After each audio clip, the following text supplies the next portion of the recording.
Welcome to Fridays with LukeJ62895. On this live stream show, we are going to be talking about our topics, playing video games, and many more.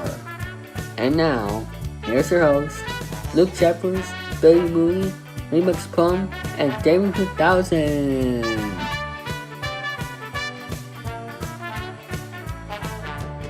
Thank you, Dave 3000. Hello, people. This is LukeJ speaking. Welcome to a brand new episode of Fridays LukeJ62895. And joining me for this episode is Dave 3000. Hello, everybody.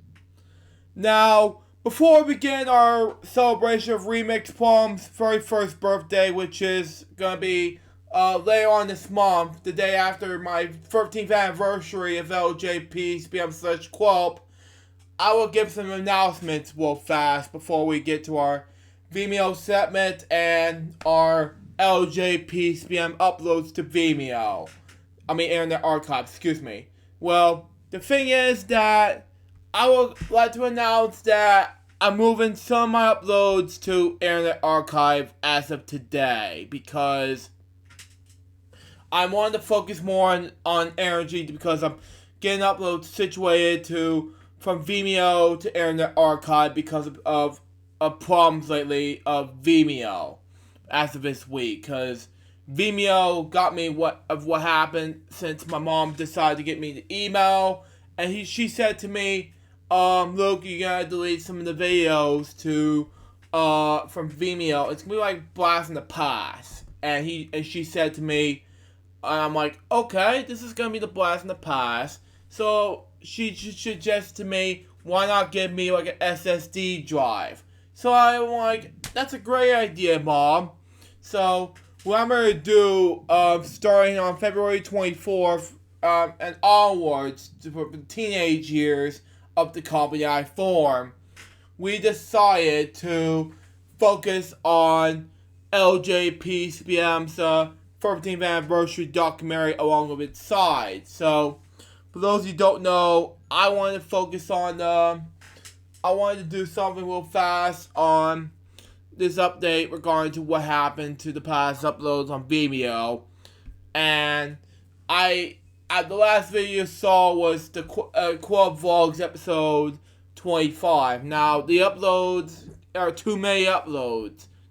Too many gigabytes, terabytes, and all of a sudden you get too many of those storage, So what you get is to upload it for free on Internet Archive. So today I'll be likely to upload more storage to Vimeo rather than just the Internet Archive, rather than just Vimeo. So today I'd like to give you the last 5 of Vimeo, because I have to delete some of the videos here on Vimeo today and put it up there on Internet Archive, so that way you can all see what it looks like in the past 13 years of mine and LJ/Quilp. So there you go. Now the last 5 I had done for the past weekend or so are as follows. Last weekend as follows: Fridays LukeJ62895 episode 278, Elgin 2020 day number 32, Elgin TV special event celebrating Jim Laird day number 1, weekend celebration episode 47, and finally LJ/Quilp Vlogs episode 25, happy birthday, 61st birthday dad. Now these videos are going to be separate in order and uploaded to Vimeo instead of just put them up in the archive instead of just put them on Vimeo. So that'll be separate into one place. So that's the reason why I had to put it up there. Now on to my main topics. So and then we'll get to our Davis topics second. Anyway. Alright. Now, Alice Mayo passed away. He was an American editor who was a vice president and editorial director for Simon & Schuster. Mayhow edited many notable authors which includes Bob Woodward, President Jimmy Carter, Doris Kearns Goodwin, David Brooks, who is part of the PBS NewsHour, and he was awesome in that, by the way, and Ruth Bader Ginsburg. Mayhew was best known for publishing books about Washington, D.C., wow, such as All the President's Men by Bob Woodward and Charles Bernstein, wow, about using the genre which is known for a political narrative as some genre of creative nonfiction. Now, here's his story. Mayhew was born in 1932 in Berkeley, New York City. Daughter of Alice and Leonard S. Mayhew. She was raised in the Bronx. She was working at the Simon Stargard pronounced it since at least the mid-70s. Books she edited as recognized as having made news through 7 presidencies, way to pronounce it. Mayhew was well known for working with authors to create narrative or creative non-fiction works, especially those focused on history, politics, and Washington, D.C. Okay. While Mayhew did not invent the Washington narrative genre, she helped popularize in 1974 with the publication of All the President's Men. William Richard E. Snyder bought the book, and for Simon and Shorter, way to pronounce it. And Mayhew was the editor. Wow. The book's narrative was less about Watergate and more about Woodward and Bernstein's journalistic research and uncovering of the story. According to Michael Korda in his biography, the book changed America and played a major role in bringing down President Richard Nixon. More importantly, Korda wrote, it transferred book publishing into a red-hot part in the media and put Simon Schuster on the map of the major publishing force. Mayhew continued her partnership with Bob Woodward in 2008.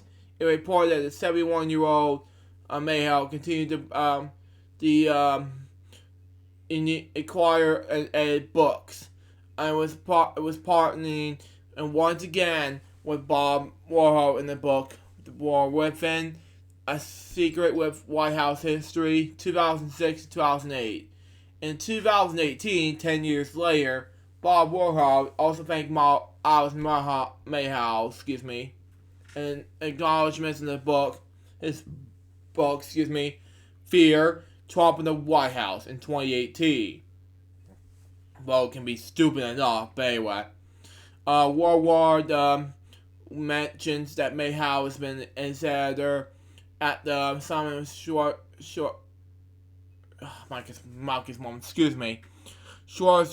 for 46 years. Wow. And this is their 19th book together. He credits Mayhew brilliant engagement on the concept for the book, the pace, structure, and tone. When released, Fear, Trump in the White House became the fastest opener in the Simons and Schwarzer's, selling 1 million copies in the first week of publication. Author contemporary Robert Bonnet, who has represented a number of clients, described the style of the New York Times. She was great at taking things that are on the daily reporting cycle and putting them into the book form, with new material that goes beyond with what you get daily. These are books that look back, not years later. Mayhew was known to be meticulous about creative narrative and finding the themes in the books she edited. In the same article, author Stephen Brill describes how many Mayhew gave him a copy of the book on the Titanic while he was working on his 1978 book, The Teamsters. When Brill complained that the Titanic did not have anything to do with the Teamsters. Oh, God help me. Mayhew told him, think of this as a narrative form. Exactly.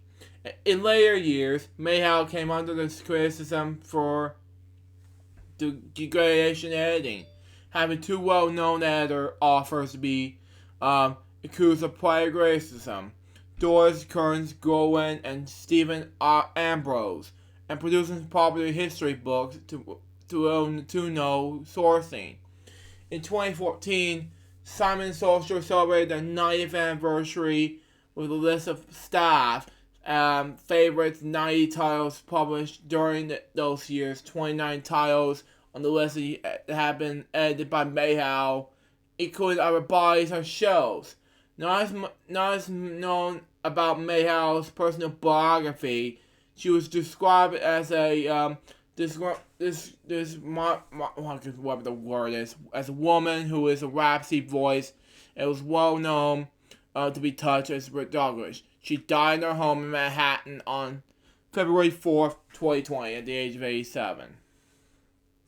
There's a lot to talk about these notable authors, and oh boy, what am I going to do here? Including David Brooks of the PBS NewsHours, whatever you call that. But anyway, my next death topic is going to be about Kirk Douglas. Now, he was an actor born in the December 9th, 1916, as Isaac Daniel Lovix. We pronounce it Yish, and I cannot pronounce his name, but anyway, in Amsterdam, New York. The son of Bernard versus Nisango, 1884 to 1958, and Herschel Harry Dolev Volgic, 1884 to 1950. Questions regarding his exact year of birth is Derver, okay? His parents were Jewish barracks from Gauzy Marvick region in the Russian Empire, present day Barbars, we pronounce it, and the family spoke Yiddish at home. Wow. His father, Plover, who emerged earlier, who used the surname Dermsky, which Douglas' family adopted in the United States. Douglas grew up in the Izzy Dembski and allegedly changed his name to Kirk Douglas before entering the United States Navy and during World War II. In his 1988 autobiography, The Ragman's Son, Douglas noted the hardships that he, along with his six sisters and his parents, endured during the early years in Amsterdam, New York. My father, who had been a horse trader in Russia, got himself a horse and a small wagon. Wow. And became a ragman, buying old rags, piece of mail, and jug for pennies, nickels and dimes. And even on Eagle Street, in the poorest section of town, where all the families were struggling, the ragman was on the lowest rung on the ladder. And I was a ragman's son. Wow. Douglas first wanted to be an actor after he recited the poem The Red Robin of Spring, while in kindergarten and received applause. Wow. Growing up, Douglas sold snacks to mill workers to earn enough to buy milk and bread to help his family. Wow. Later, he delivered the newspapers, and during his youth, he had more than 40 jobs before becoming an actor. He found living in the family with 6 sisters to sifting, we pronounce it. I was dying to get out, in a sense, and left a fire under me. Wow. After a period in plays in Amsterdam High School, which he graduated in 1934. He knew he wanted to become a professional actor. Unable to afford the tuition, Douglas talked his way to the dean's office at the St. Lawrence University. Wow. And show him a list of his high school's honors.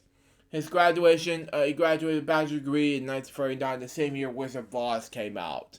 He received a role which he paid back by working part-time as a gardener and a janitor.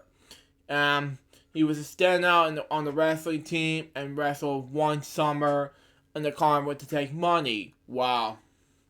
Douglas' acting talents were known as at the American Academy of Dramatic Arts, wow, in New York City, which gave him his special scholarship. One of his classmates was Betty Joan Parksky, later known as Lauren Bacall, when you pronounce it, who would play in a important role in launching his film career.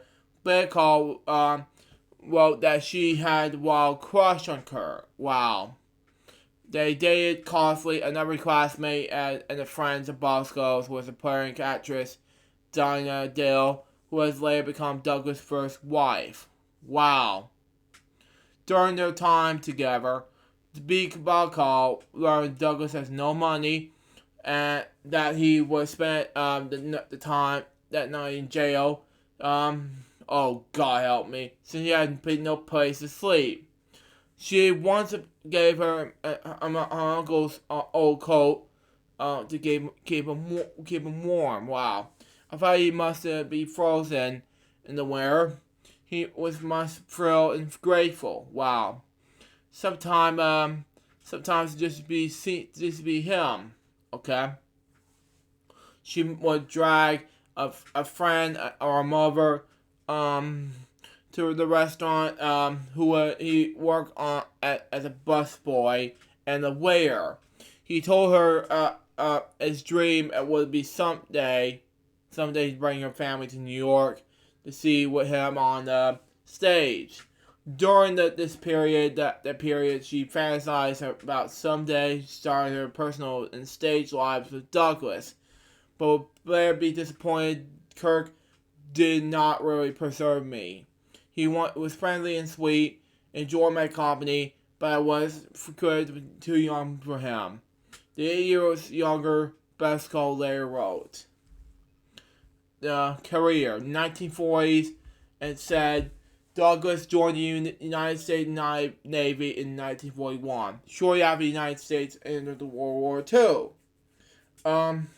where he was served as a communications officer in anti-submarine warfare across the USS PC 1139.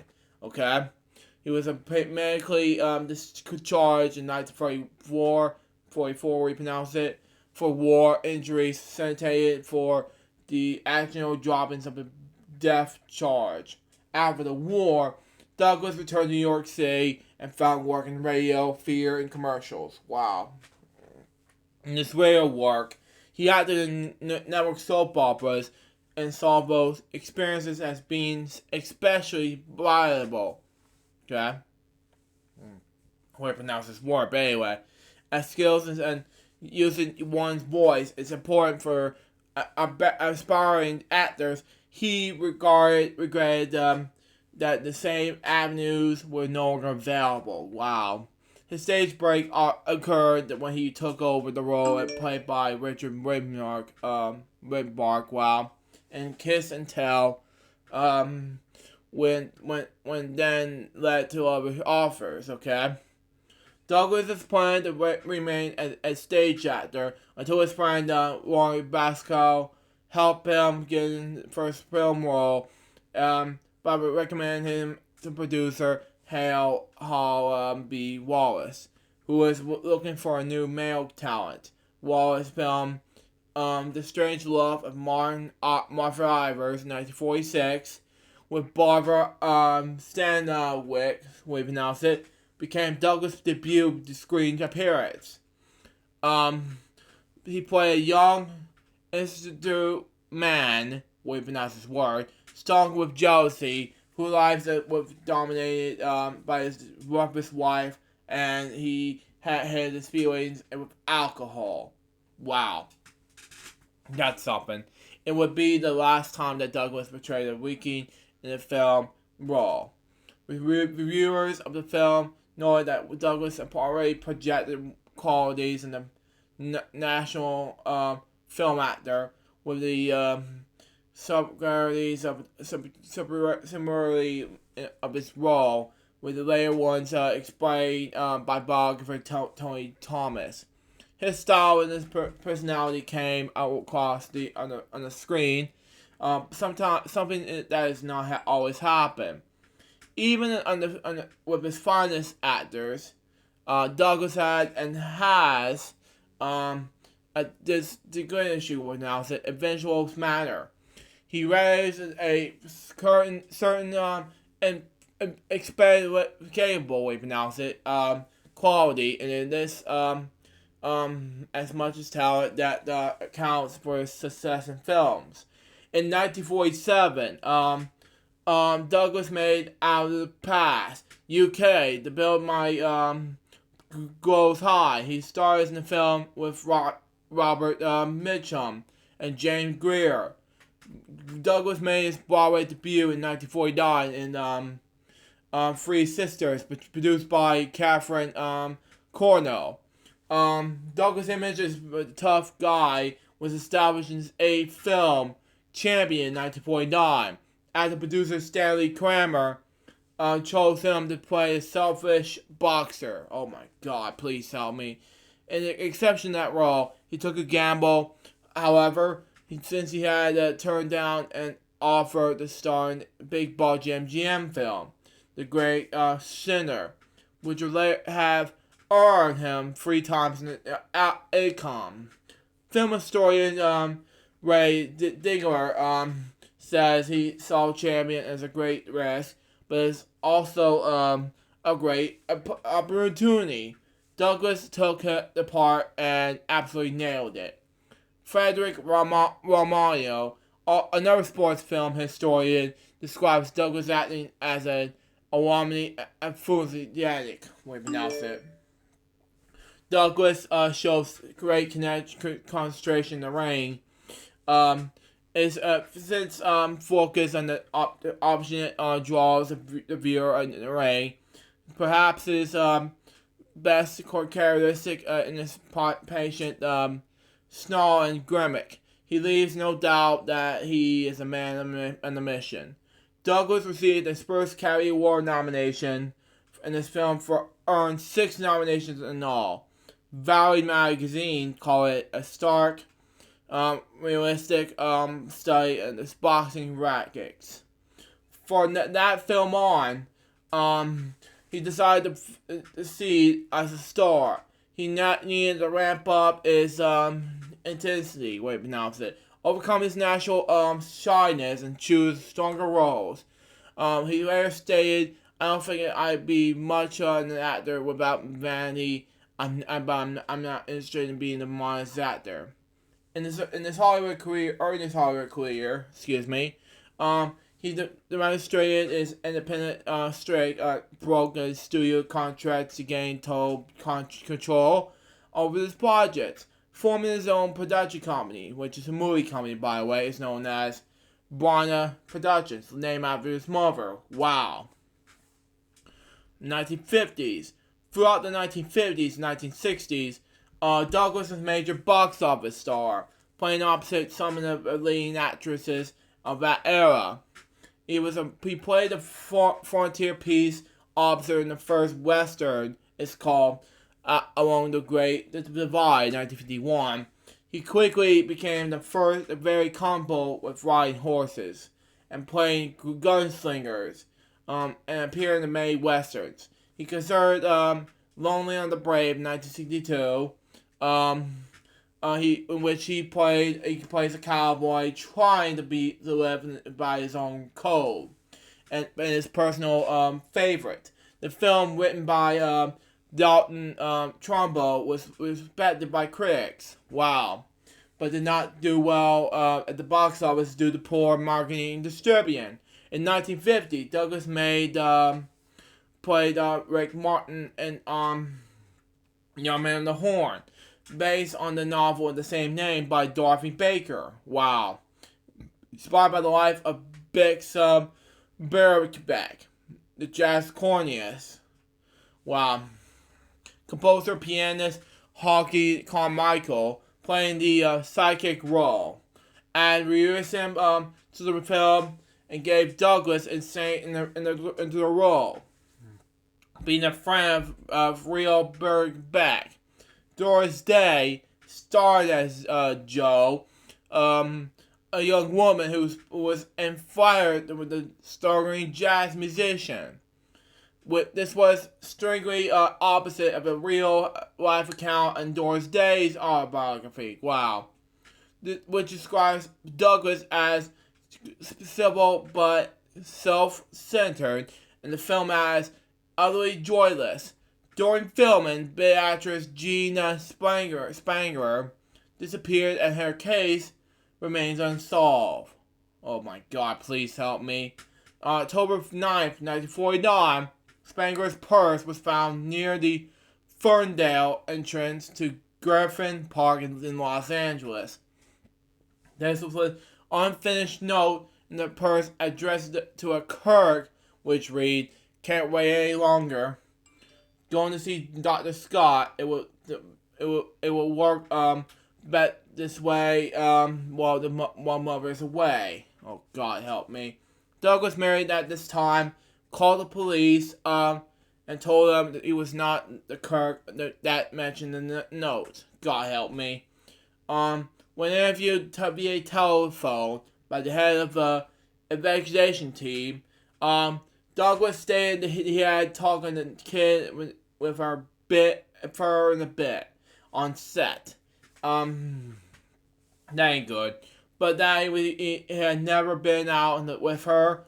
Spangler's girlfriend told police that she was 3 months pregnant when she disappeared. Oh, God help me. And scholars such as John Lewis of Oregon State University has captured that she may have been considered as a legal abortion, based on the note when she found her in a purse. God help me. In 1951, Douglas started as a newspaper reporter, actually looking for a big story in Ace in the Hole. Director Billy Wilder as a first effort in both writer and producer.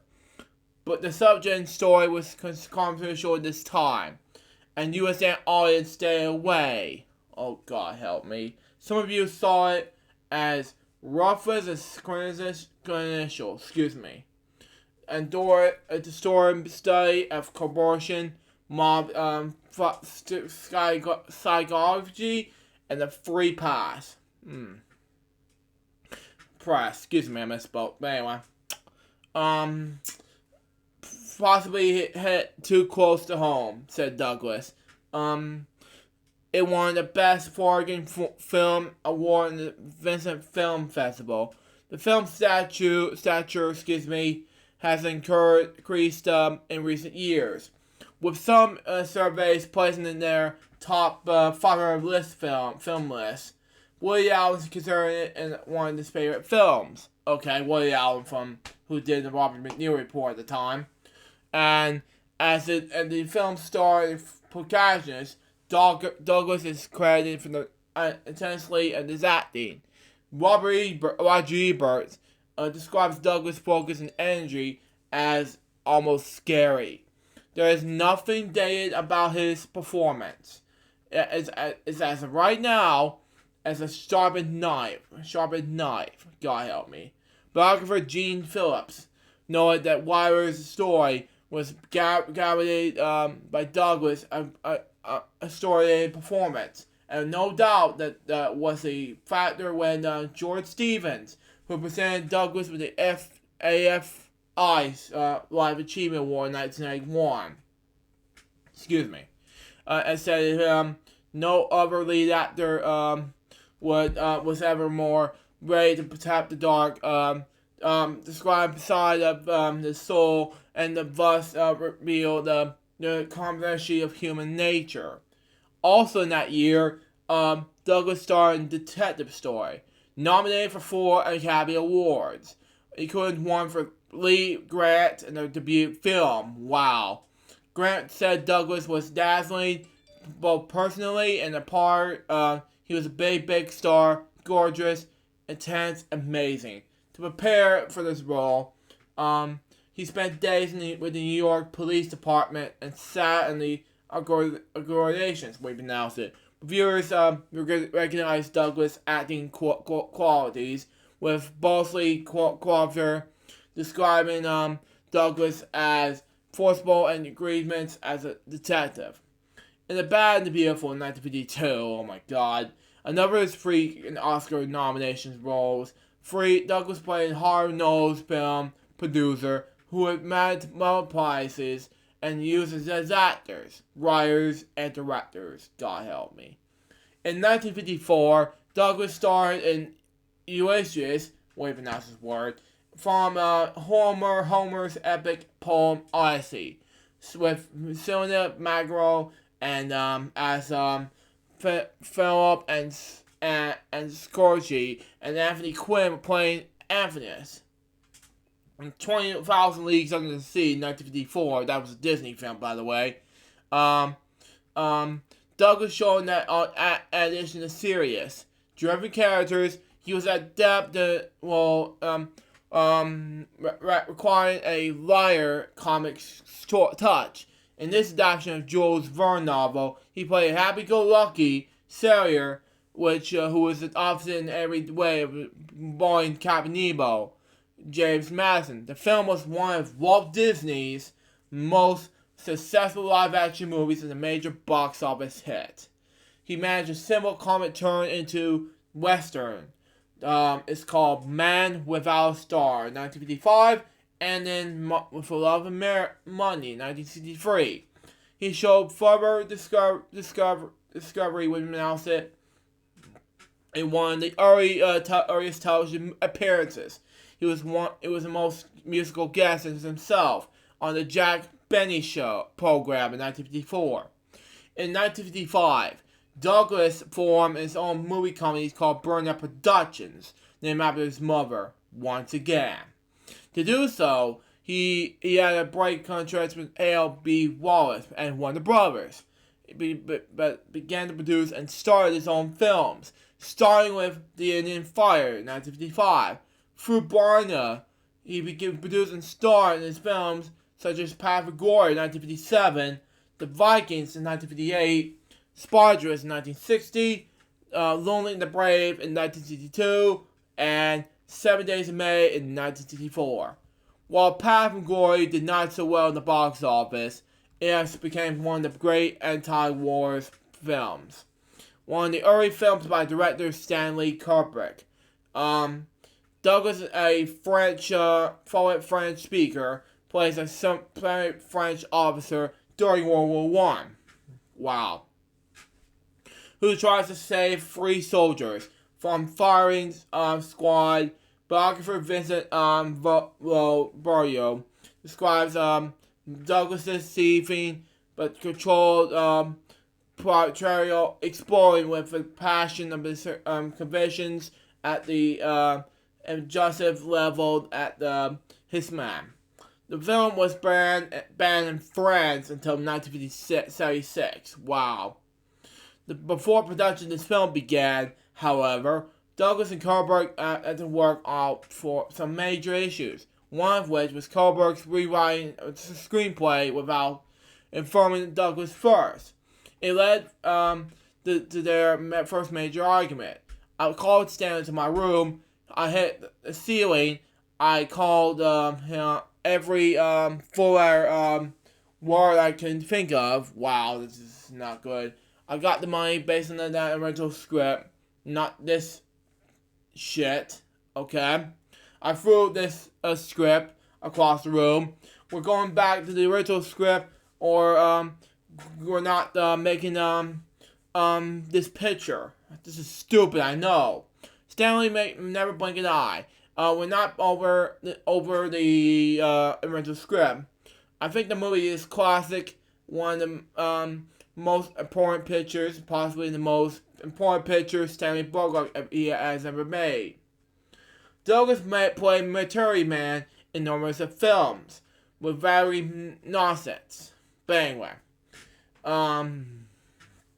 including Top Secret Affair in 1957, Tom Without Pity in 1961, The Hook in 1963, 7 Days of May, again, 1964, Heroes of Telemark in 1965, and Harm's Way in 1965, again, Cast a Giant Shadow in 1966, In Paris, Buried in 1966, once again, The Final Countdown, and Saturn III in 1980.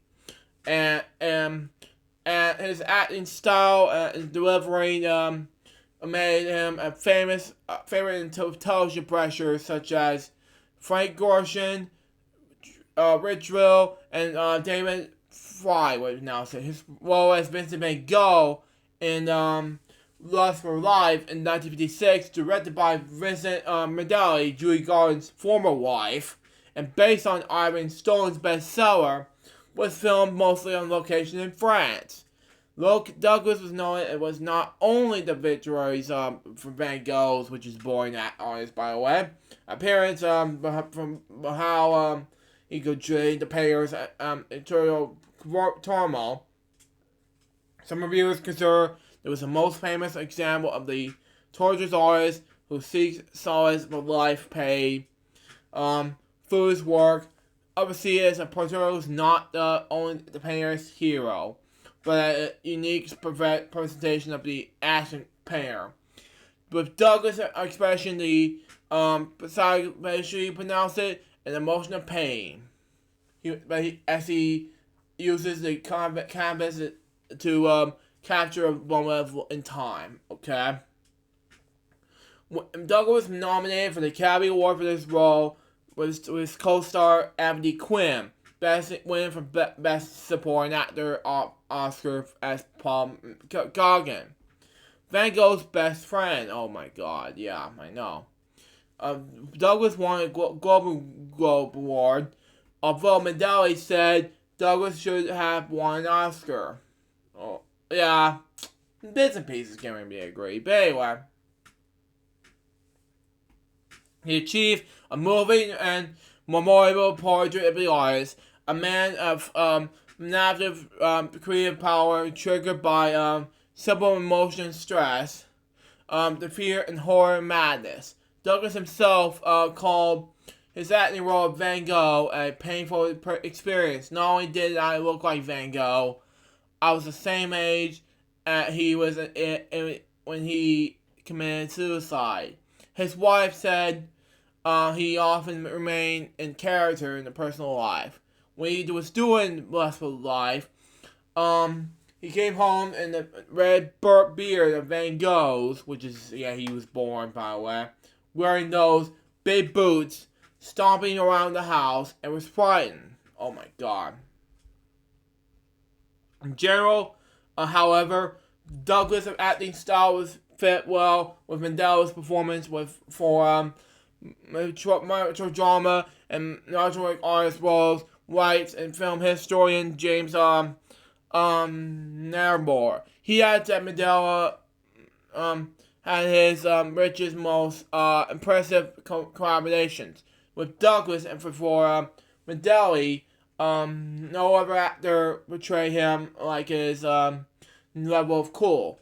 A robotic was an athlete, sometimes a impulsive player. Douglas loved stagey rhetoric, what you pronounce it, and he did everything passionately. Douglas had also starred in Mandeli's film, The Bad and the Beautiful, 4 years earlier, for which he received a Best Actor Oscar nomination. 1960s. In 1960, Douglas played the title role in what may consider his career-defining appearance. At the Toleration stage, Rebella stars with all-star cast in Stars in 1960. Okay. He was the executive producer as well, which raised the $12 million production cost and made it one of the most expensive films of that time. Douglas eventually selected Anthony Mann to direct, but replaced him with Uri as Sammy Cardrick, who previously collaborated in Paths of Glory. Okay, when the film was released, Douglas gave him full credit to screenwriter Dalton Trumbo, okay, who was in Hollywood blacklist, and thereby it ended it. About that event, he said, I'll make over 85 pictures, but the thing I'm most proud of is breaking the blacklist. However, the film's producers, Edward Lewis, and the family of Dalton Trumbo publicly dispute Douglas' claim. In the film Trumbo, 2015, Douglas was portrayed by Dean O'Gorman, okay? Called off. Douglas has bought the rights in the novel One Flew Over the Cuckoo's Nest from his author Ken Kessley. He turned on the play in 1963, which he starred. It ran on the Broadway for 5 months. Reviews were mixed. Douglas retained the movie's rights, but after a decade of being unable to find a producer, gave the rights to his son, Michael Douglas. In 1975, the film version was produced by Michael Douglas and Saul Zaentz, and starred Jack Nicholson. And Douglas was then considered to play the character as written. It won all 5 major Academy Awards. Only the second achieved that. According to one for Nicholson. Douglas made 7 films over the decades with Burt Lancaster, including I Walk Alone, 1948, Gunfight at the OK Corner, 1957, The Devil's Disciple, 1959, The List of Aryan Messenger, 1963, 7 Days of May, 1964, Victory at Tabby in 1976, and Tough Guys in 1986, which fixed the notion of the pair and something a team, a public imagination. Okay, Douglas always second billed other than Lancaster in these movies, but with the exception of I Walk Alone, which Douglas played a villain. Okay, these roles were more or less the same size. Both actors arrived in Hollywood at the same time. Wow. They first appeared together in the 4th film for each. With Douglas in a supporting role. They both became actors-producers who sought out independent Hollywood careers. John Frankenheimer, who directed the premiere filler 7 Days of May in 1964, had not worked with Lancaster in the past, and originally did not want him in the film. However, Douglas thought Lancaster would fit in the part and begged me to Chancellor, said Frankenheimer. And he gave Lancaster the most colorful role.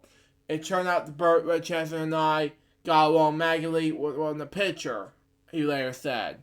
In 1967, Douglas starred with John Wayne, the Western actor, which, Dad, if you're watching this for you, in the Western film directed by Burt Kennedy, goes by the name of The War Wagon. In the arrangement in 1969, a drama directed by Elia Casson, based upon his novel of the same name, Douglas starred as a terminated advertising executive with Cave Donnelly as co-star. The film was poorly at the box office, receiving most negative reviews, while Donnelly felt many of the reviews were unfair. Which, yeah, I agree with Donnelly, but just, that's just me. Writing this an autobiography, yeah, I agree. I can't understand it when people knock Kirk's performance, because I think he was terrific in the picture. Yeah, I agree, and that he was a bright as a person.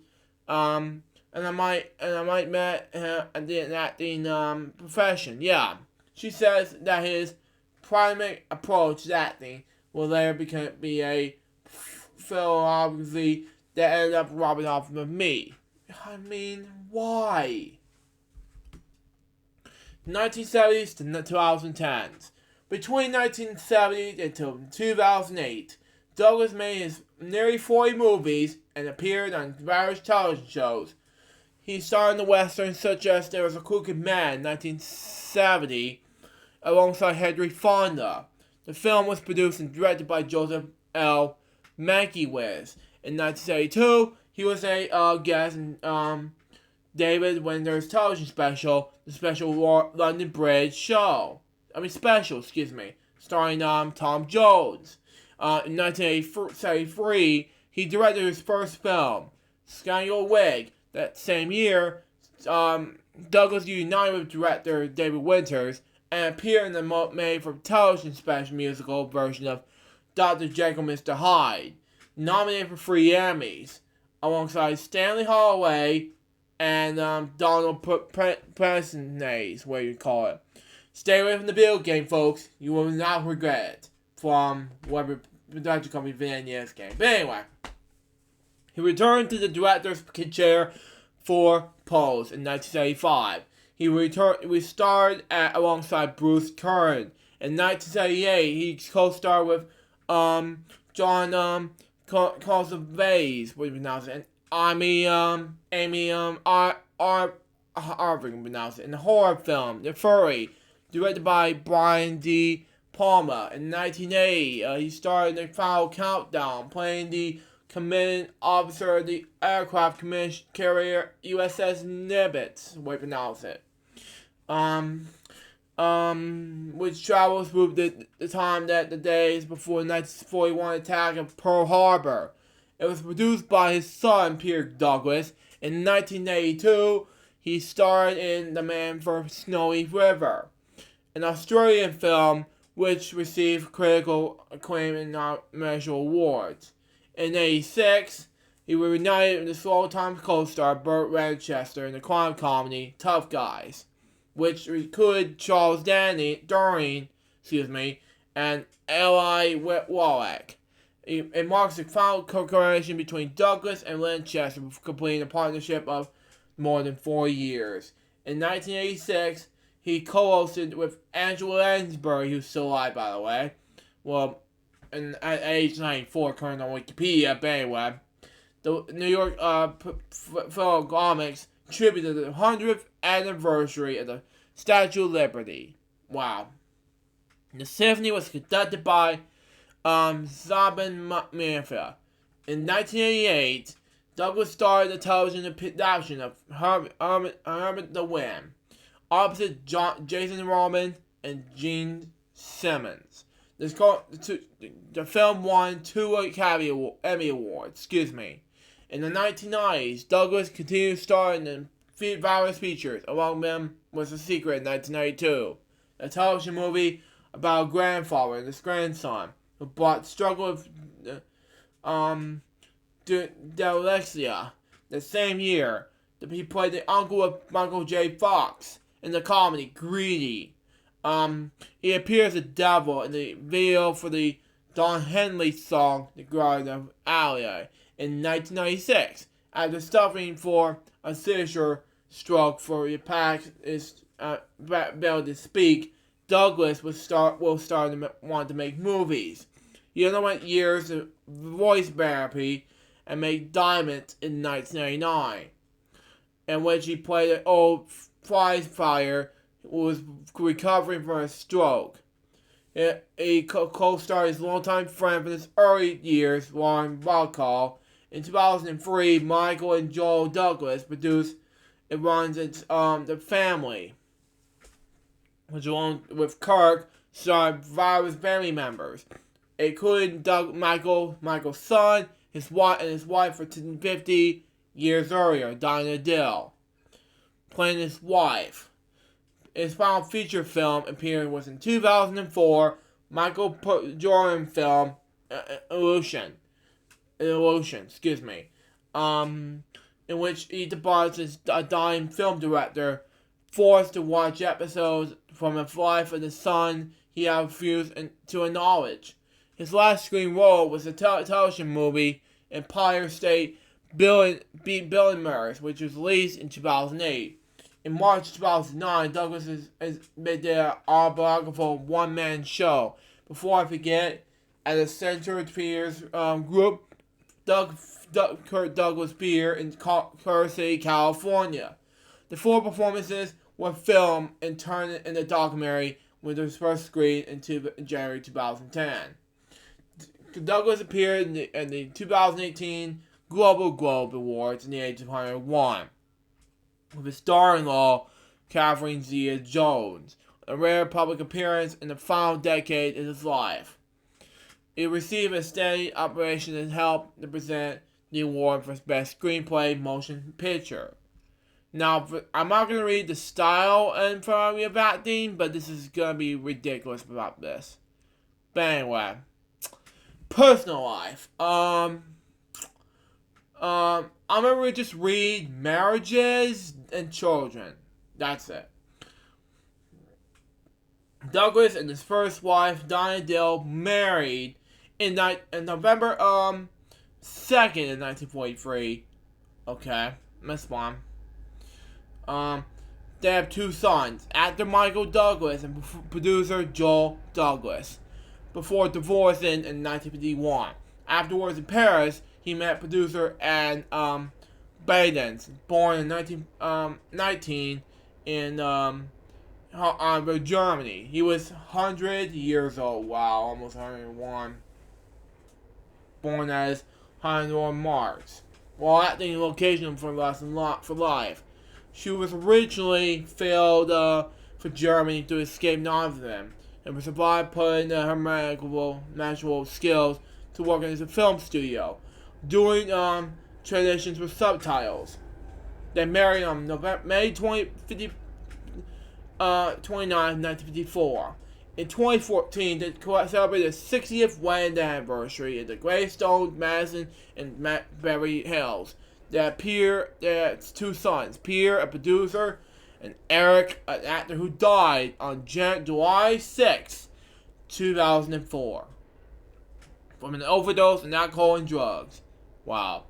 In 2017, the couple released a book, Kirk and Ann, The Layers of Love, Laughter, and the Lifetime of Hollywood. Okay?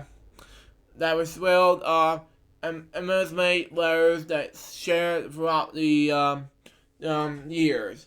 Throughout the marriage, Douglas had affairs with other women, including several Hollywood stars, through the never ends his affairs from his wife, who has a perception of them and explained as a European. I understood he was unrealistic. To exceptions to fairly in the marriage. Now, this is huge for me, so there you go. Now, let's go on to health issues and death.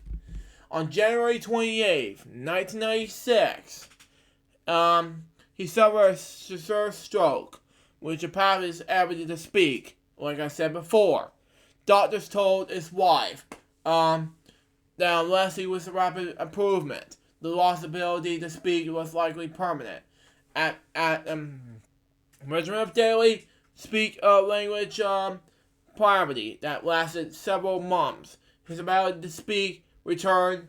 Although it was still limited, it was able to accept an honorary Academy Award 2 months later, that in March, and thank the audience. he wrote the experience in his 2002 book, My Stroke of Luck.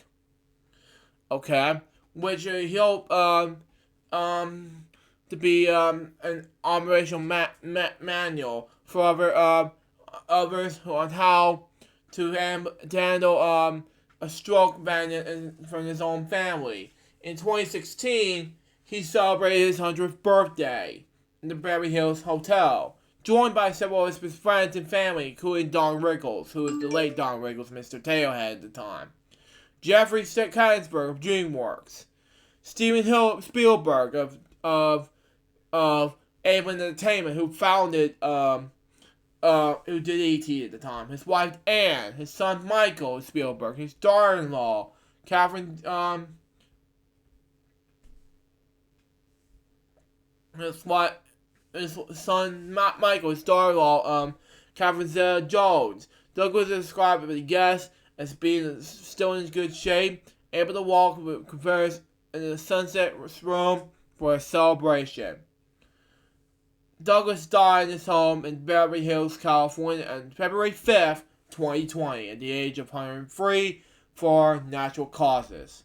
Rest in peace. Now I'm going to go ahead and go into the last death topic and move on to, let's say, 3 more topics, and then remix Palm's birthday and move on. But anyway, Eugene Reynolds Barbanel was better known as Gene Reynolds, was an American actor, television writer, director, and producer. He was one of the producers of the television series MASH. Reynolds was born on April 4th, 1923, to Frank Eugene Barbanel, a businessman and an interpreter, and Maud Evan Scrub Barbanel, a model in Cleveland, Ohio. He was raised in Detroit initially, and then the family relocated to Los Angeles in 1934. Reynolds served in the U.S. Navy during World War II. Okay? Now, yeah, this is going to be the only time I'm going to be reading this, so there you go. Career. He made his screen debut in 1934, our game short, Washi Army. Okay, this is cool, but he really did this? Okay. For the next 3 decades, he made numerous appearances in the films such as In Our Chicago, 1937, Cabs Corners, 1937, Love Spine Andy, Hardy, 1938, Boys Town, 1938, The Shall Have Music, 1939, Santa Fe Trial, 1940, Adventure in Washington in 1941, and Eagle Squadron 1942, The Country Girl and The Country Girl in 1954, and on the television series such as like I Love Lucy, Armstrong Circle Fear, Whirly Birds, and Hallmark Hall of Fame. It was contracted from MGM between 1947 and 1940. Directed and writing. In 1957, Reynolds joined the forces with Frank Grober and James Brooks to create Tales of Wells Fargo for NBC.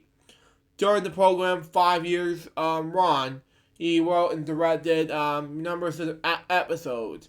Initial directing credits include numerous episodes of Leave It to Beaver. Wow. The Andy Grimm Show. Wow. The Farmer's Daughter. Never heard of it. My 3 Sons. Wow. F Troop.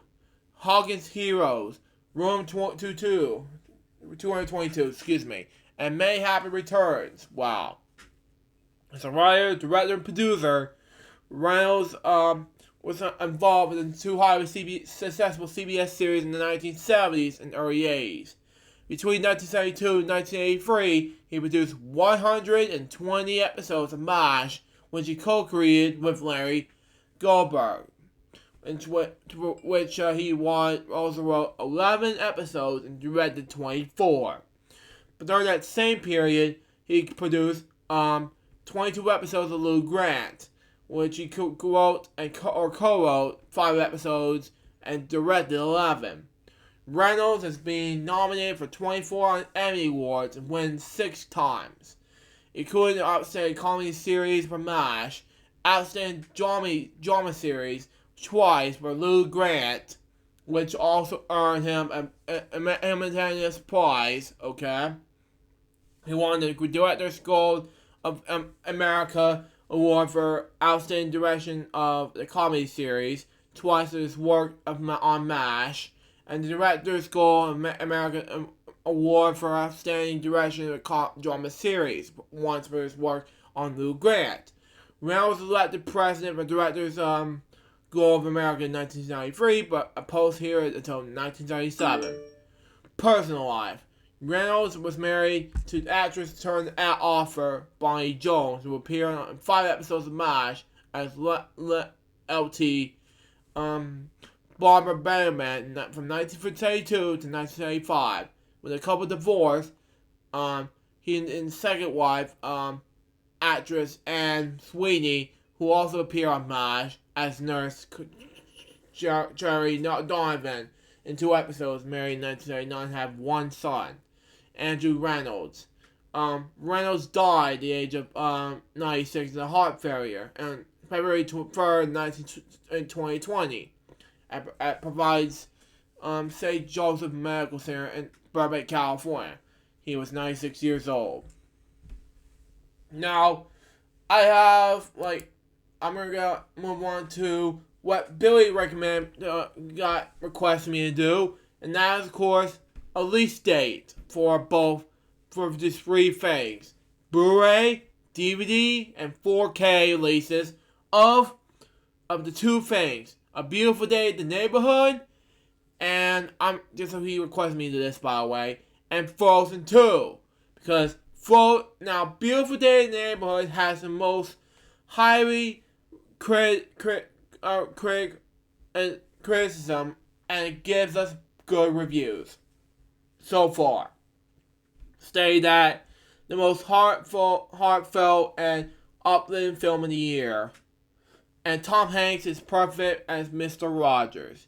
We could all use a little kindness, Mr. Rogers, as Tom Hanks say.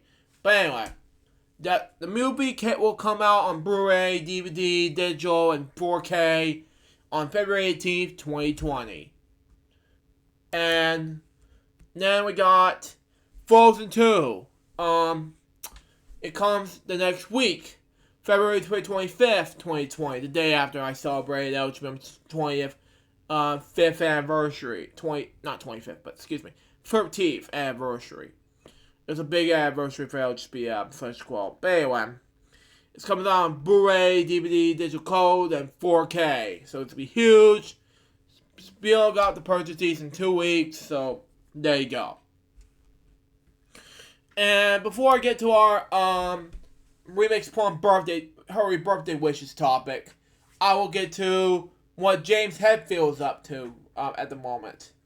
Now, for those of you who don't know Metallica, Metallica is a band from 1981 to the present. Now, recently, James Hetfield says Metallica has no idea what to do next. Happened earlier this week.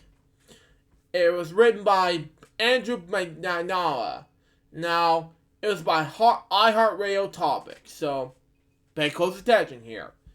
Metallica's frontman James Hetfield acknowledged that there was uncertainty in the band's concerning a follow-up to 2016's Grammy nomination Hardwired to Self-Destruct album. Hetfield addressed Metallica's future plans in his first public appearance since checking himself into rehab last September, ahead of unveiling his bespoke car exhibit last Thursday. The Rock and Roll Hall of Famer was asked about his music by Pearson, okay? Automobile Museum Executive Director Terry L. Carges, we don't know, Hetfield said. Right now I'm sitting in Pearson Museum Labs.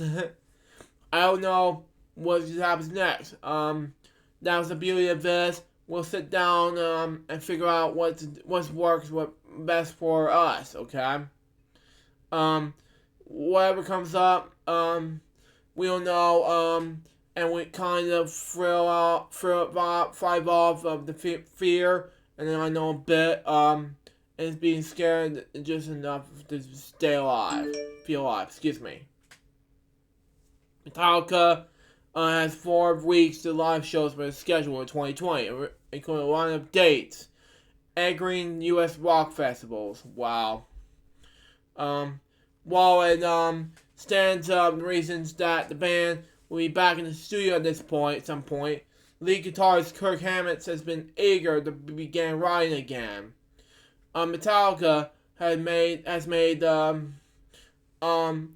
point in later years to take some time being between album cycles. Okay, taking it slow has never been part of the Metallica's way. Okay. Oh my. Okay. The Wild Wire tour has been nearly 3 years long. Okay. That was huge for Metallica. And covered 5 continents. Hetfield's return to rehab could recently be interrupted as a symptom of the human cost of all that touring. Okay. Hetfield shows up no signs of similar age of stage during the Weird Tower trek. And while his bandmates fully supported his decision to go back and to treatment, they also downplayed concerns about the singer's long-term health. Drummer Lars Ulrich called the episode a bump in the road and promised the fans in Australia and New Zealand where Metallica canceled their runs of concerts. You kidding me? That the band will hopefully return there this year. Wow. For tickets, tour dates, and more details on Metallica's upcoming live shows, go there. And then it was right there somewhere, but now, thanks to James Hetfield, it was right over there somewhere. Saying here, it was called Entire Fireside Chat with James Hetfield appears in Arbitrary. And I'm not going to show you a clip of this one because I'll give you the link and more info in the extra FWL series. So that's something we're going to do in the feature episode of Friday LukeJ62895. But for now, I got one more topic to talk about. And that is, of course, we got some serious things to talk about. And Remix Palm's birthday is this month. Now, Remix Palm has some serious business issues going on with his family. So, I mean, right now is currently February 7th. His birthday is not until February 25th. And if you watch this remix, you know how much you're gonna be surprised by the time you celebrate your birthday on that day. And I know you have a rough time and tough time, and by your family side of things, but I know it's hard for you, and I felt worried for you, buddy. But you know, the thing is that I want you to be safe on that time, okay? Okay. Now, well, that topic is out of the way. Let's get to David on his topics, and we'll get to watch Disney Plus, and then we'll get to game segments and notes. Shall we? Let's see what we got. Alright, so my topics for this episode is that first off, what I have done with my YouTube channel this week.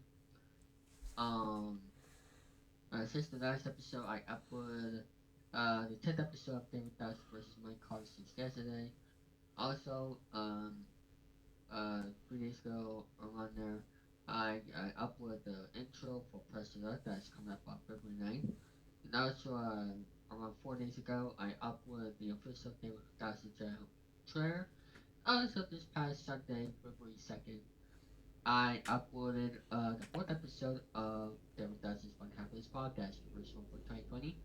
Also, this past Saturday, I premiered my own podcast called Lunch Podcast, where me and my co-host, Sean Little, um, we are gonna start on our third episode after we introduce the show.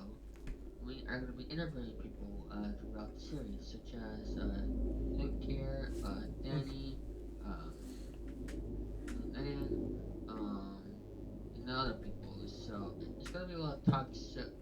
It's gonna be a little bit of a interview talk show with a couple of segments. One in particular, I am well, well actually um that's for the other podcast, but um I'll explain to you um the topics we have here. Um, we have Madeline's time, quote of the day, and story of the day. Those are our three segments I plan to do on my new lunch podcast. Now, for the Devil That Was Explained Happiness podcast, I plan to premiere a new segment called Florida or No, and also Georgia or No. Now, I don't know how I can get questions for that yet. I was going to do that in the fourth episode, but I'm going to do that starting on the fifth episode, starting this upcoming um, sometime next week or two. So there you go on that. And also, if I could get this back on here. Um, now, what else is coming up on my channel besides pressing up for coming February 9th, and also High Rollers premiering this upcoming Saturday, I believe, the 15th. I am tonight. I am going to be starting to film day one of 2020 Games of Marathon, the first one of this year, in my channel. Now, what's going to happen is we're going to have 10 contestants in a 7-day tournament. It's going to have try to look a beat, try to get the championship, also get a $5 million grand prize. So I plan to do that tonight. To start filming the first two episodes, and three if possible, and then tomorrow hopefully I can do the rest um, of the next four. Um, and then finish it off on Tuesday. Hopefully we can do that. So I hope you all accept the Games of Marathon. Now this is since the other thing I want to talk about is Discord. Now the main reason why I haven't been active on Discord as much, main reason why is because I've been really focusing on my other projects. Um, so my plan for my projects is with the Discord moving forward. Excuse me, my plans of moving forward with Discord is from now on. Um, I'm gonna have a set schedule for me to be online at Discord and offline. Uh, since baseball season is coming around, and also beginning of the warm season, and also with other sports that's coming around. Um, I am planning to not be active on Discord too often. Um, and I'll explain on Rent and Rave for next week, but um, what I plan to do is I'll still be available for the show, as well as other shows as well, like Wednesdays, and also um, for Rent and Rave, and um, I'll still be available for that. Also for the GSC TV channel 85 server. Um, I'm not sure if I'll be able to play game shows on that too often. I'll try to play game shows on there at least twice a week, but not too often. I mean, I'll be available for the afternoon games, like for example at 3 p.m. Um, if it's on a certain day, I'll be available for that, and also for the weekends. It depends on I'm doing. Just like Sundays, Sunday nights, or I don't know. We'll see what happens down the line with my schedule. But I won't be available for Discord too often. But I'll explain more detail on Written Rate next week. Um, and also the main reason why I wasn't on Written Rate this past Thursday, main reason being is because I had doctor's appointment. So that's how I was not able to do Written Rate last week. Um,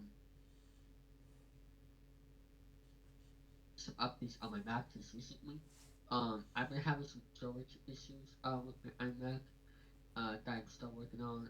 I found the reason why it's taking up so much space is because of the certain app that I use for video editing, and unfortunately, it's taking up a lot of space. Um, I am in the process of deleting some of the files on there. Um, so what I'm planning to do actually just to protect my computer, I'm actually planning to get rid of the app and then reinstall it. I think that is the best solution because I also want to upgrade my iMac to the latest version for just because main reason why because I want to upgrade it because everybody else upgrade their Mac, so why not if I do it? Um, there's already a application for you to upgrade it.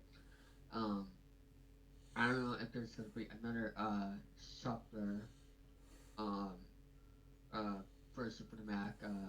I'll keep an eye. I'll keep a lookout for it. Hopefully, the next version of Mac will come out soon. Hopefully, by the end of this month. And so there you go. And also for my updates on Twitch. I know I said last weekend I was gonna go live, but I had crazy things happening, so I wasn't able to. But I'll try to be going live on Twitch sometime next week for my return of Twitch and going live on Twitch for the first time in 2020. Um, also for Instagram, um, I'm gonna try to do Instagram stories more often um, than usual. I'm gonna vlog my daily life on Instagram story, if that's possible. Even though I like to do too, but I'll see what happens. And also, uh, um, that's so well, actually, um, yeah, I think that's it. For my first topic. My next topic I want to talk about is a new video game coming out. It's MLB Sub 20 for the PlayStation 4. Now, one of my favorite video game series is very awesome. MLB Sub 20 for the PS4 is coming out March 17th, 2020. Um, uh, I'm very excited for it. It's for the PlayStation 4. Um, hopefully I can get it on that release date. Um, but we'll see what happens down the line. And very excited for the MLB Sub 20 game. Very excited. And also, I want to talk about for my next topic. Uh, is the top 10 um the top 10 MLB games from the 2019 season. I'm gonna go to the network community page. I'm going to read it off for you guys that I put on there. Let me go on it. Possible. Oh, okay. Um. Okay. When did I post it? Yes. All right. Just a second. I need to find it. Um. Let's see what happened. All right. Okay. There we go. All right. Here is the top 10 Major League Baseball games from last year. Number 10, 2019 World Series Game 7. Houston Astros versus the Washington Nationals back on October 30th, 2019. The Nationals won at 6-2 against the Houston Astros in the Epic Game 7 comeback. So that's number 10. Number 9 is the Washington Nationals versus the Milwaukee Brewers from the regular season game back on August 17th, 2019 in the epic a wild 14 inning game. The Brewers won it 15-14 at Nationals Park. Uh, Number 8, 2019 NLDS Game 4. St. Louis Cardinals versus the Atlanta Braves. Back on October 7th, 2019. In 10 innings, the Cardinals went on a sacrifice fly walk-off in a um five no wait in a 5-4 victory.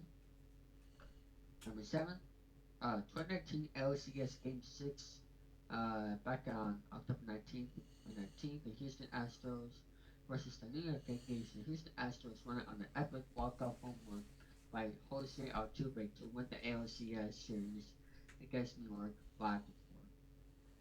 Um, Number six, Washington Nationals versus the New York Mets in an epic comeback, down 7 runs in the bottom of the ninth. Um, Back on September 3rd, 2019, the Nationals won it 11-10 on a walk-off homer, I think. Back on September 21st, 2019, for the fifth one, Chicago versus the St. Louis Cardinals. For some reason I put the name, but the St. Louis Cardinals won it 9-8 on a back-to-back comeback win with back-to-back homers Craig, uh, of Kevin Rule in the ninth inning. He's been struggling, so for number four, this was an emotional game.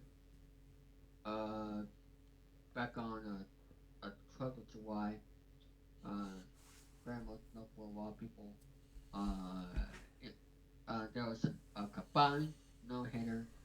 Um, for the late Tyler Scott who passed away 11 days before that emotional tribute game. The Los Angeles Angels versus the Seattle Mariners. They won it 13-0, and the numbers just means everything to Tyler. Um, an epic um, no hitter against the Mariners. You know, that was an emotional game right there. That proves crazy stuff does happen. Um, Number three, the NL Wild Card game. Washington Nationals versus the Milwaukee Brewers back on October 1st, 2019. The Nationals won it 4-3 on an epic comeback win from the bottom of the eighth. Um, on a RBI single air in right field. They won it 4-3 and advanced to the NLDS against the Dodgers. Now for the second, Minnesota Twins versus the New York Yankees back on July 23rd, 2019. In 10 innings, the New York Yankees won 14-12 in an epic back-to-back game and an epic catch at the end. I forgot who made the catch. Um, Back on July 23rd. And from number one, I guess this means the best game last year. 2019 NLDS Game 5, Los Angeles Dodgers versus the Washington Nationals.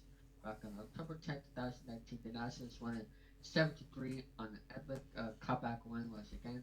The Nationals won it by back-to-back homers by of the choke, I guess you could call it, Clinton Kershaw um, at the eighth inning, and back-to-back homers, back-to-back pitches. And then in the 10th inning, the Nationals had an epic grand slam to blow it open and then win it, and then advance to the ALCS, NLCS. Excuse me. Um, so that is my second topic right there. My third topic.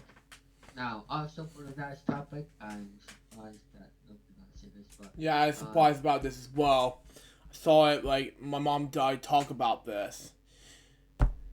It was a Kansas City. yeah. Uh, so back on uh, February 2nd, this past Sunday, the Kansas City Chiefs won the Super Bowl. Um, it was a very good close game. Did not go overtime, not like the Super Bowl a few years ago, Patriots. Yeah. But congratulations to the Kansas City Chiefs for winning this year's Super Bowl. I thought the 49ers was going to win it, but Mm-hmm. turns out the Chiefs won it. And for their first Super Bowl in 50 years. That is crazier than Wow. baseball, than baseball numbers. So yeah, so congratulations to the Kansas City Chiefs on their first Super Bowl victory in 50 years. So that is all for my four topics right there. Now it's time for the game segments. Now, before I get to the game segments, I got my first segment in mind. What I've watched at Disney Plus. Well, I've watched the first 4 episodes of Forky Asks the Question. If you don't know what it is, folks, it's an original series from Disney Plus, and I've watched just the first 4. Now, let's do the game segments now.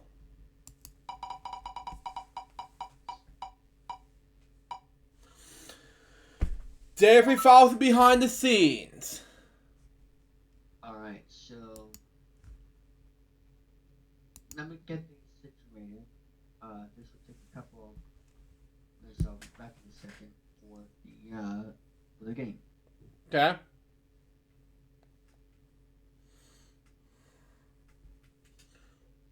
Oh, excuse me.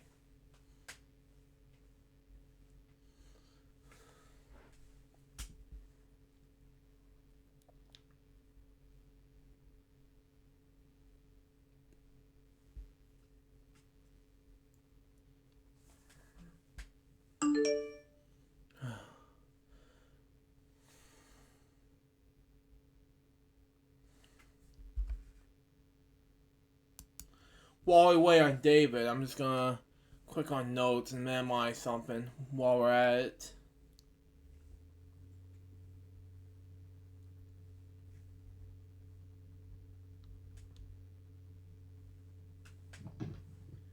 Alright, I'm gonna get things up here. So let me pull up. Oh, okay, I can use this. Alright. Hopefully this will work. Alright.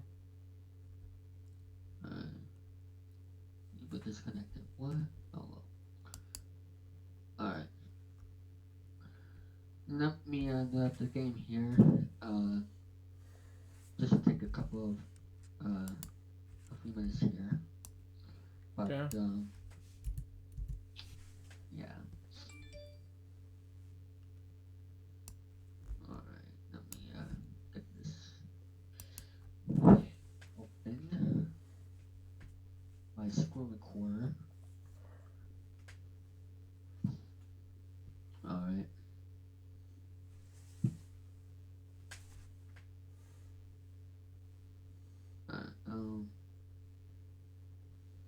Alright. Alright, it's recording. Now all I need to do is get to the game.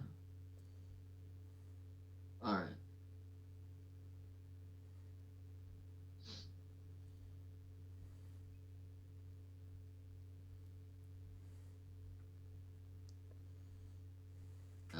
Hold on. Okay. Alright. I'm gonna try to oh.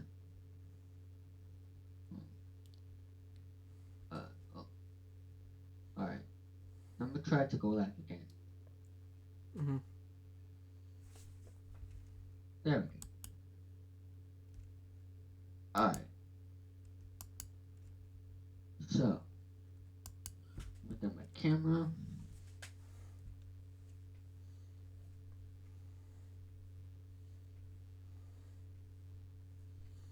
It's gonna take any time now, folks. Oh, there we go.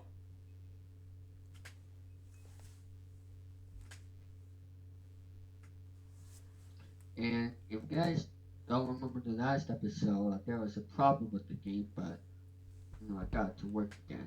So. Oh, thank God. Alright.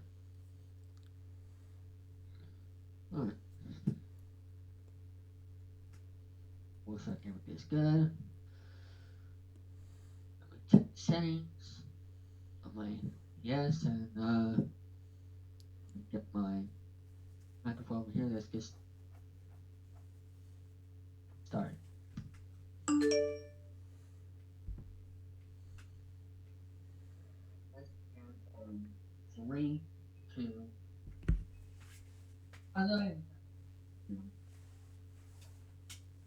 Yeah. Alright, everybody, I am Stanley Galaxy here, and welcome to Devil Galaxy vs. the Money Call. This is a game show where I have a chance to win to $160,000. So tonight, we're going to do some little bit different. Like we did a couple episodes of Natalie this past year. We have special guest joining us. And here we have Luke Cheppers here as the recording as you remember us. Thanks, Luke Cheppers. Hello guys, as I'm speaking to you from making this episode, coming to you from uploading this to Internet Archive as we speak.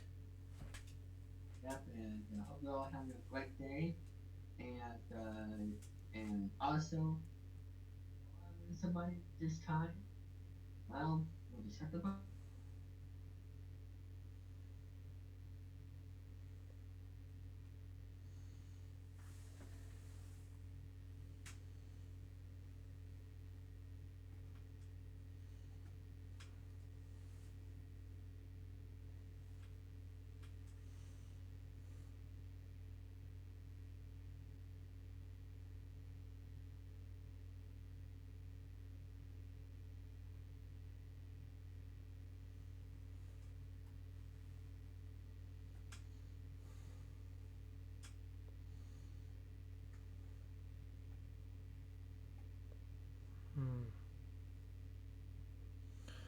Ooh.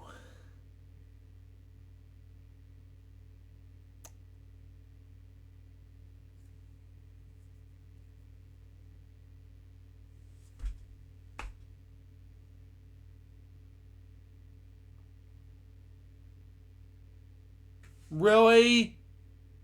Really?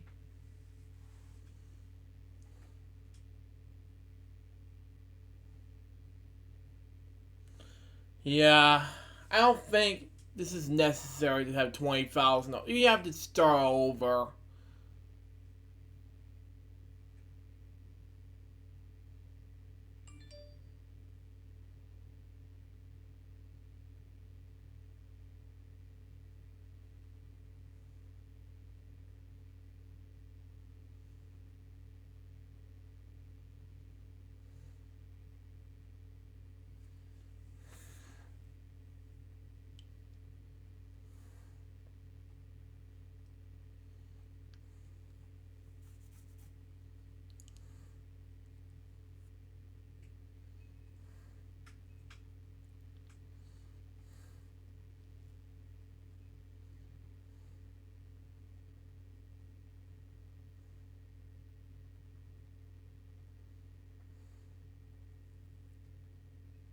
Hmm.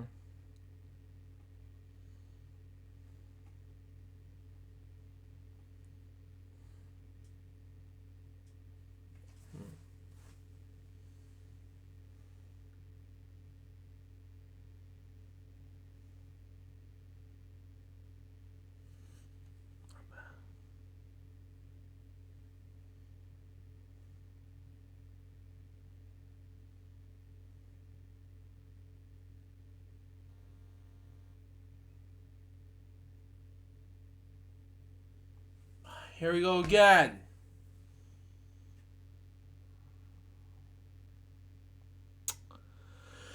Oh god.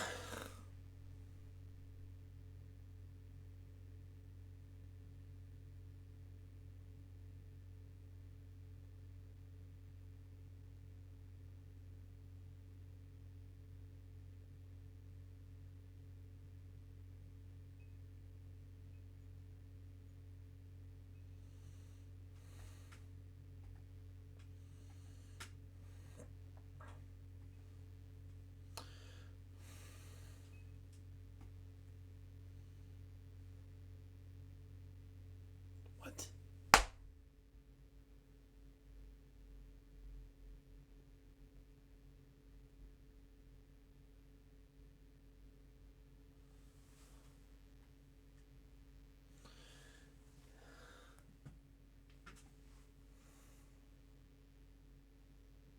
Ooh.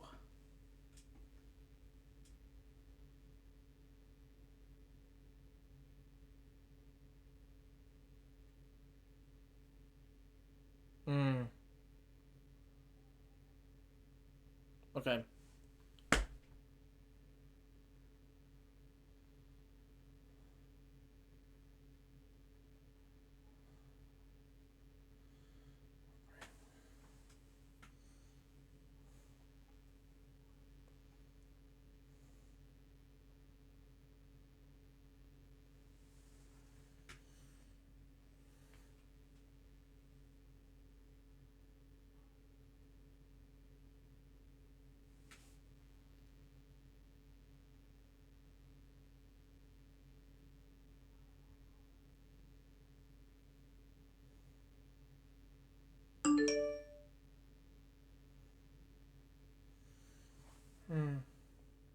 Here we go again.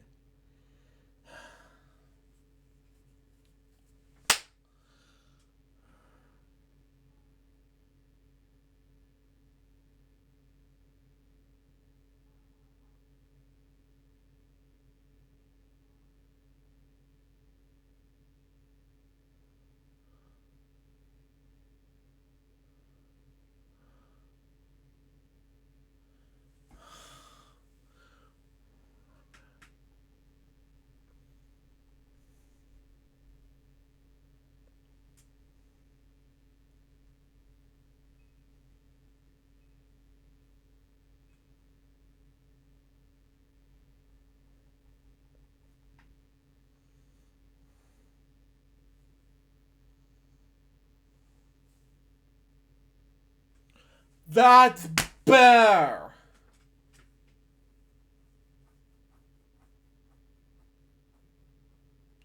Really?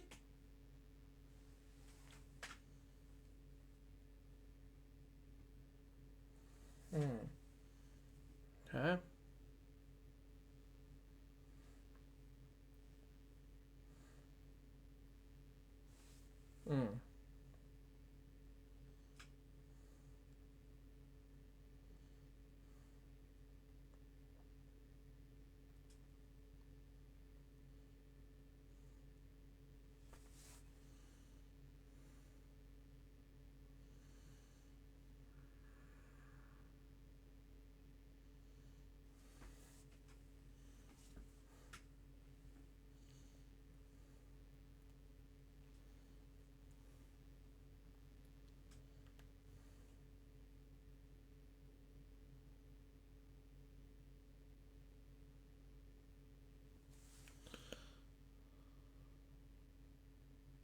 Okay.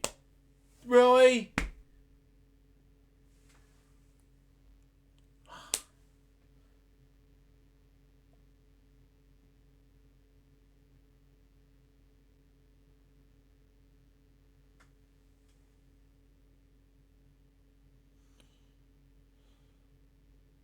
Yeah, he may have some difficulties. Yeah, close stream. I don't care.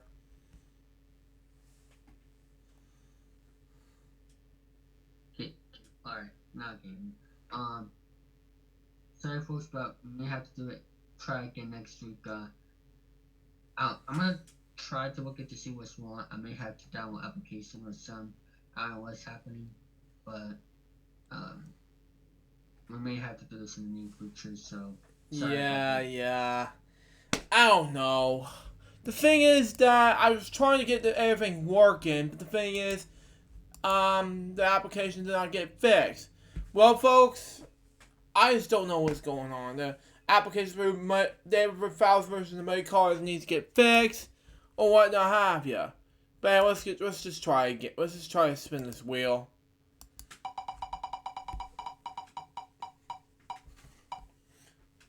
Pat Sajak game stuff.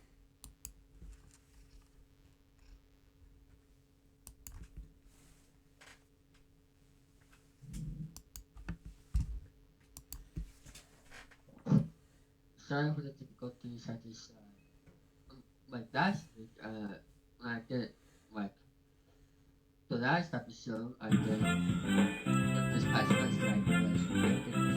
Fine, got fixed it today. For some reason. Hi, I'm Pat Sajak. Welcome to Trivia Gems. Go ahead, David. Alright. So, is the game going? The game's going. It's just I just had to put the returning players on. Oh, okay. Welcome to today's Trivia Gems game. The categories for today's game are Sports, geography, language, celebrities, TV, grab bag, and grab bag. Okay. It's not bad.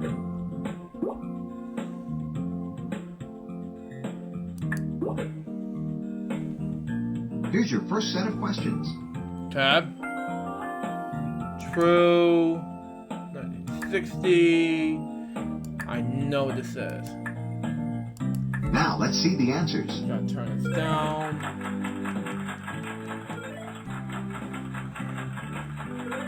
Wow. Congratulations, you won the all-in wager. Hooray! Amy, my mo. Be right back. Ready for a little brain-spinning fun?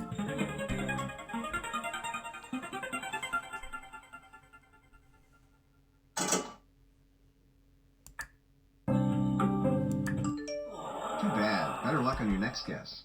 Oh well.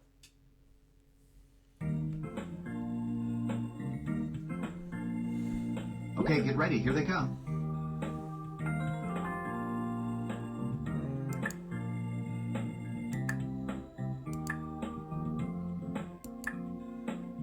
And the answers are...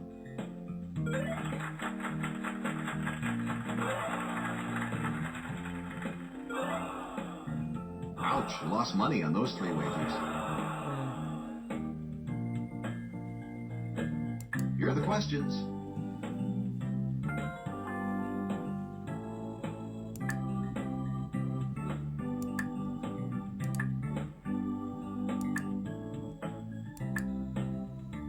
Well, no turning back now. Let's see how you did.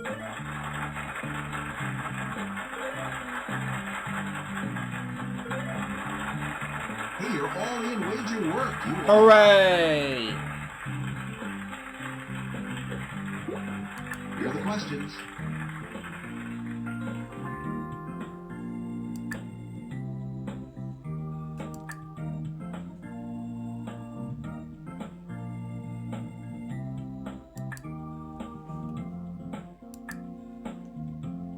Here are the answers.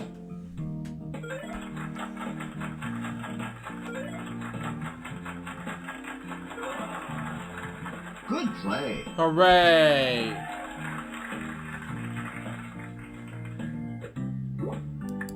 Here's a gem of a question. Now you have an opportunity to double your money. Well done. You made it look easy. That gem is yours. Hooray!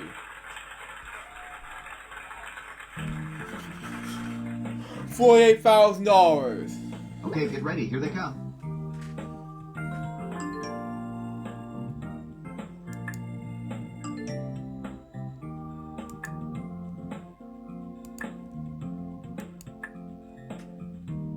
Okay, the moment of truth. Let's look at the answers.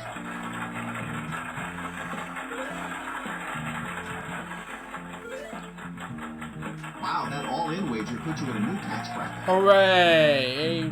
$60,000 maybe, I don't know. Okay, get ready. Here they come.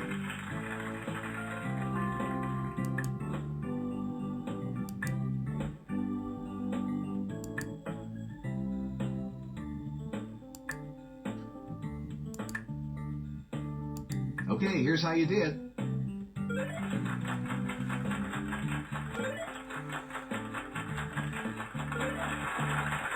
Congratulations, you won the all-in wager. Hooray! Great job, you climbed to the top step. The powered your longest streak bonus is... $82,000. Your trivia IQ bonus is... $107,200. And your IQ ranking for this game is... Brilliant. Brilliant. Not bad. Welcome to the Power Gem bonus round.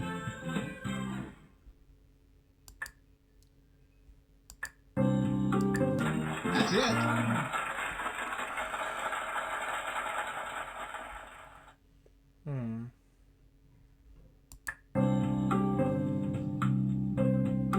That's 2 in a row.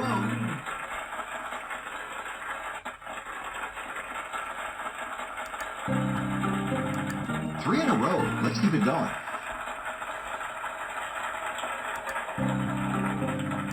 That's 4. You're on a roll.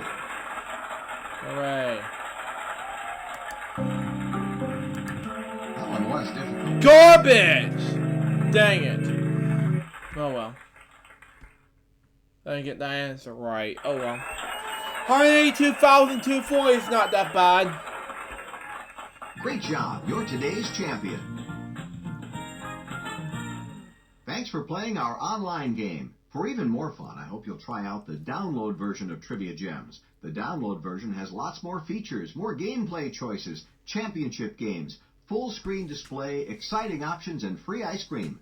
Please click the download free trial button and give it a spin. Although I was only kidding about the ice cream. Pat, come on! And we've got lucky letters, and we got spin 2 more times, and then we got 1 similar game left, you know. Welcome to Lucky Letters. Okay. Welcome to today's Lucky Letters. Is it warm in here? Or is it supposed to be for today? Okay.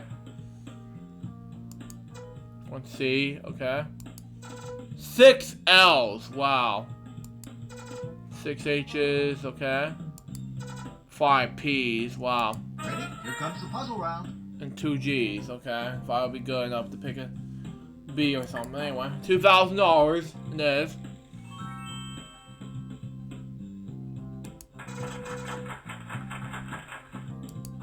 Oops, that wasn't one of the correct letters.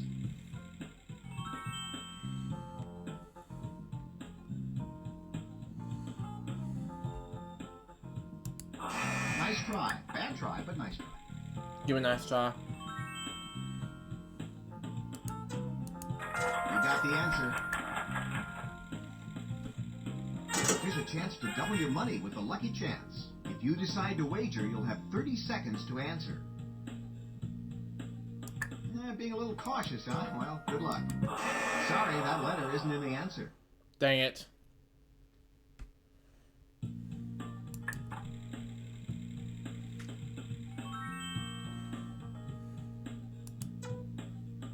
Oops, that wasn't one of the correct letters. Oh well.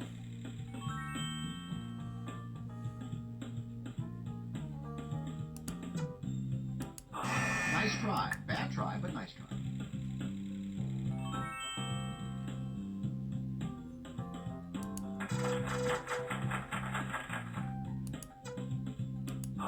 Sorry, that letter isn't in the answer.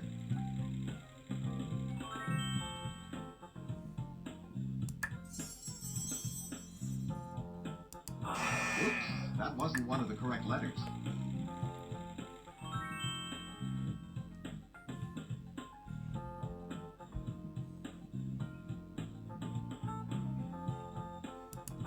Nice try. Bad try, but nice try. Very nice try.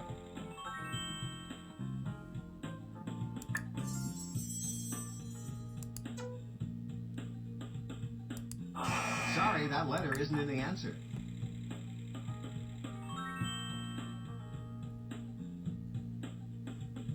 Oops, that wasn't get ready. It's the lucky lightning round, and you'll need to think fast.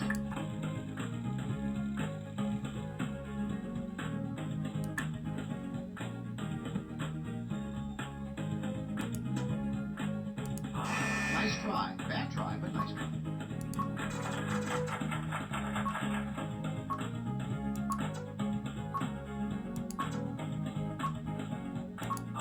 Sorry, that letter isn't in the answer. Oops, that wasn't one of the correct letters. Hey, you're good. Nice try. Bad try, but nice try. Sorry, that letter isn't in the answer. Oops, that wasn't one of the correct letters. Nice try. Bad try, but nice try. Wow, good going. That's it. Sorry, that letter isn't in the answer. Nice job. Oops, that wasn't one of the correct. Way to go. That's correct. You got the answer.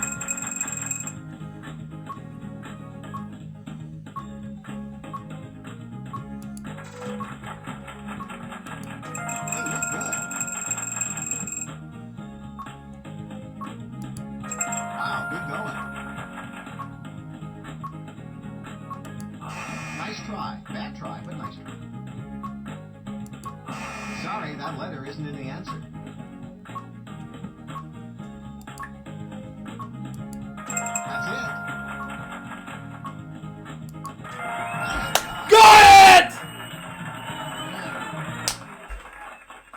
Congratulations, you solved the puzzle. $54,430. After this one game, that was just quick. Just 11 seconds remain. Anyway, we gotta spin this wheel. L4GS TV's flash control stuff. Alright.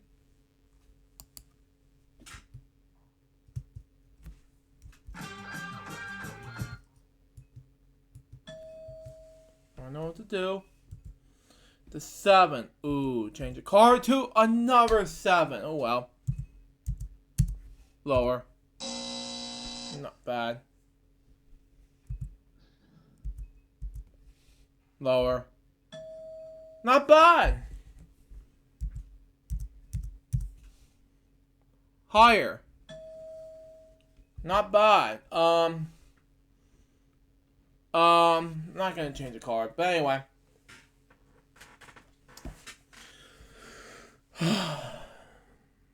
Nope. Lower.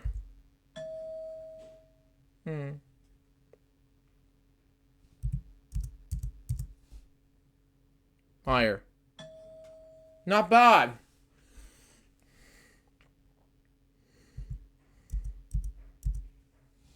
Lower. It's not bad. I'm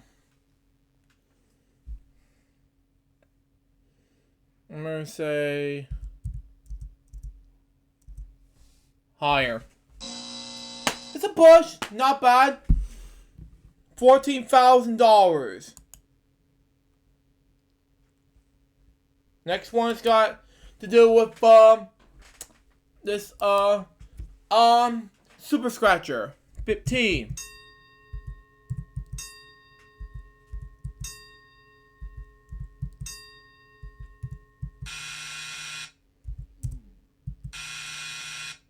Lucky 7.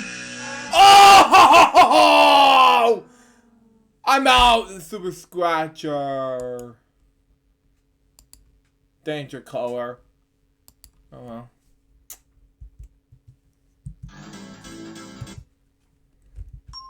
I'm gonna choose green for the danger color, but anyway.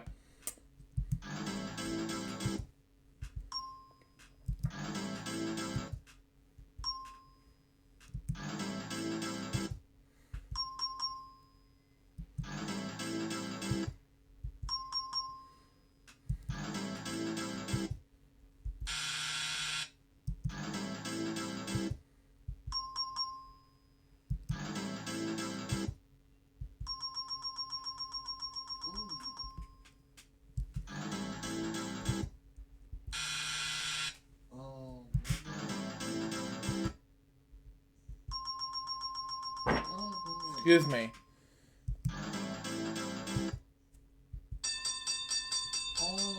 Oh my god! Oh. Oh, no. That was so close to $1 million. Oh wow. Home stretch time.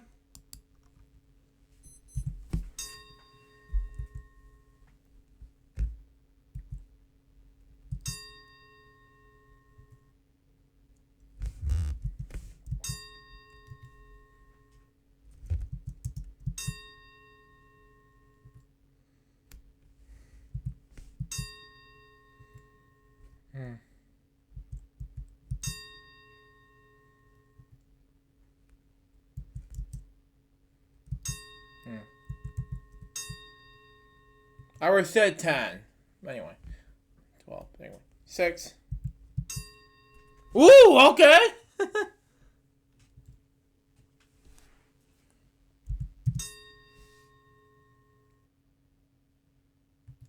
Almost there. Almost there. Oh! That wasn't bad. $50,000.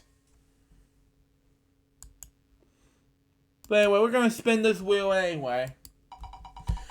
2, I've already done that. Pat CJ GameStop. But anyway. CoolMathGames.com stuff.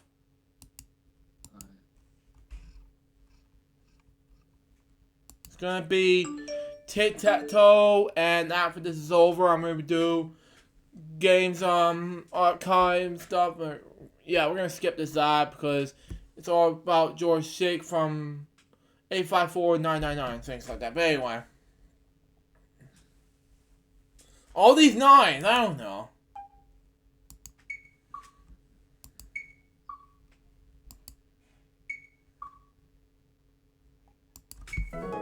Yes! One more time.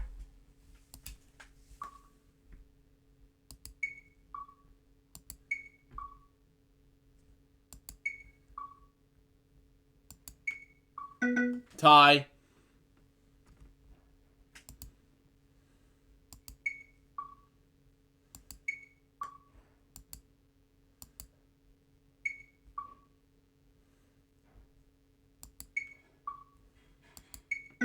Let's never tie. Once again.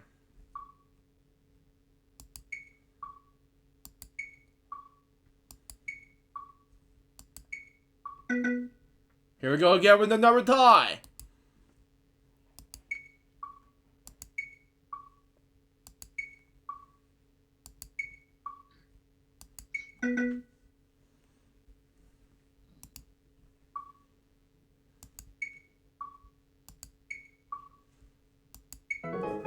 Got it!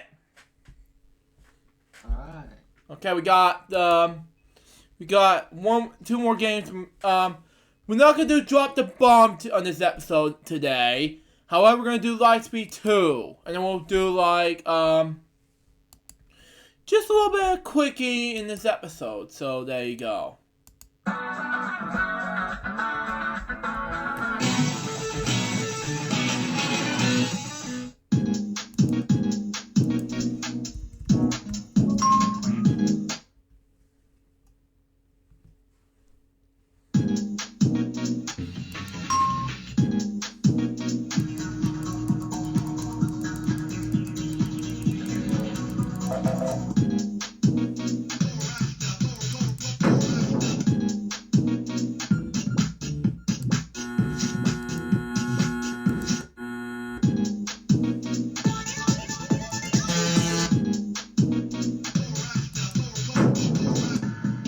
Six, not that bad. I'm just go ahead and do 6 because that will not count. But anyway, let's do the notes now. We'll wrap up the show with a huge bang because I'm a terrible game person and Lightspeed 2 when it comes to this. But anyway, that was a quick game of Lightspeed 2. Let's go ahead and do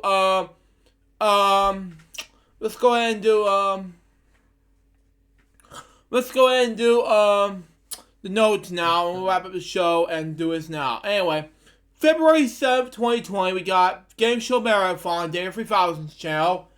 I know that we're going to do nights 1 and 2. Well, he has to tape this, hosted by Data 3000, though it's going to be expected. And we're still taping those in 2020, Data 39, as we expected. I'm doing this in the behind the scenes.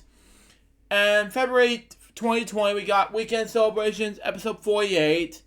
Elgin TV special event on celebrating Jim Lair, day number 8, and these 3 upcoming taping documentaries in the works. And Elgin 2020, day number 40. Followed by February 9th, 2020, we got Elgin TV special event celebrating Jim Lair. Elgin TV special React. Elgin Reacts episode 417. And then we got Elgin Music Zone, Stone Cold Crazy by Quee. I'm going to do the Metallica one some other time. And then Reese's Jokes episode 33. And then we'll do Elgin 2020, day number 41. And then February 10th, 2020, the Elgin TV special event celebrating Jim Lair, day number 10. Bon Scott and Cliff Burton documentaries, editing wise. Then we got February 11th, Elgin TV special event celebrating Jim Lair, day number 11. And then we'll do Elgin TV special Valentine's Day event on 2020 edition. And then we'll do February 12th, 2 Wee Wednesdays episodes because there wasn't a Wee Wednesdays episode last week, unfortunately.